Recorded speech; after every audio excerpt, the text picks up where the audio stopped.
Hi, today I'm reviewing the Hylamide SubQ Skin Advanced Serum. And really quick, I just want to say I purchase all these products with my own money. I'll never waste your time with sponsored ads or videos, so if you want to help support the channel, check out nobsbeauty.com, check out my Patreon community, or click on the link below. Okay, so finally getting to some of my Hylamide products that I've been testing off and on for quite some time. Went through a few of these bottles, and finally getting a chance to review them. So, they say for multi-depth rehydration and reduction in the look of lines and irregularities, a highly active concentrate of advanced hyaluronic complexes, next-generation peptides, and biotechnologies to target rehydration while improving the look of fine lines, wrinkles, and textural damage. Not so much loving the hyaluronic acid part of this one, but some of the other good ingredients in here are a little more exciting. So, okay. My first criteria is packaging, and they've got packaged in a traditional dropper bottle. Not super exciting, but efficient. It does not contain any denatured alcohol. It is also free of fragrance. This one is made in Canada. My neighbors to the north that I see out my window. Okay, ease of use. So this one's a really liquidy texture. If you've tried the Ordinary's Marine Hyaluronic Serum, it kind of has a texture similar to that, where it's just really watery, which is great because it smooths over skin really easily and absorbs fast. If you can apply this to damp skin right after cleansing, that's kind of the best way to apply hyaluronic products, because it kind of helps that moisture kind of just absorb better. So I recommend using it morning and evening.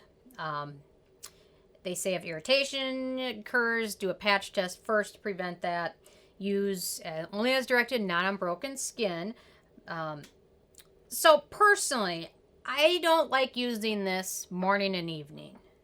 I like using this evening every other day, because I just found hyaluronic acid for me is not my favorite ingredient, because I have a feeling it kind of just suffocates my pores a bit. So with this product, I found if I use it like every other night, it works great. If I use it twice a day, my skin starts to get unhappy. And even if I use it every night, my skin gets a little unhappy. So I found if I use it every other night, it's a great little boost into my routine that gives my skin some hydration. Yeah, so for the first couple weeks, I used it every night and then every other night, and it just was much better for my skin. I'm not exactly sure why. I think maybe hyaluronic acid isn't my skin's favorite ingredient, but a little bit of it here and there is a good boost in hydration. So, sets to a non-tacky finish, which is matte and plays well with other products. The one thing I did, the couple times I tested it using it in the morning, I found under certain sunscreens, it caused them to pill a bit, probably because of the hyaluronic acid. So, if I use it every other night, very easy to use, no issues. Okay, antioxidants and beneficial ingredients. So we've got hydrolyzed yeast extract, which is a good hydrating and skin conditioning ingredient. We've got tamarind seed gum, which is a polysaccharide that moisturizes and smooths the skin. Sodium hyaluronic crosspolymer, which is a kind of a chopped up version of hyaluronic acid that kind of creates like a mesh almost over skin. It has great water binding capacity, even more than normal hyaluronic acid, and it has a tendency to form a smooth film over skin, which gives it longer-term moisturizing benefits. I have a feeling that might be kind of what caused some of the pilling there with the sunscreen. Then we've got regular sodium hyaluronate, a good humectant, saccharide isomerate, another humectant, polyglucuronic acid, an oligosaccharide humectant. We've got yerba santa glycoprotein, which is it's derived from a plant from California and northern Mexico. The leaves of it contain hydrating ingredients and glycoproteins, which are good for skin. We've got pseudoalteromonas ferment, which Deciem loves to use in some of their products. I notice pop up with more and more of their products. It's a good skin soothing and humectant ingredient. We've got phospholipids, good skin identical emollient. Lecithin, a good emollient, and then salicylic acid. Salicylic acid, people mostly think of it in its exfoliating capacity. When it's used in a product where the pH isn't low, it's good for skin soothing. So, there we go. Okay, in terms of animal testing, it is cruelty-free, vegan, and nut-free. A lot of people have allergies to those. Performance, I find it to be really nice and hydrating. Personally, like I said, I can use it at most once a night, but better when I use it alternate evenings. Anyway, and then in terms of acnegenic ingredients, we've only got one of note, which is hexylene glycol.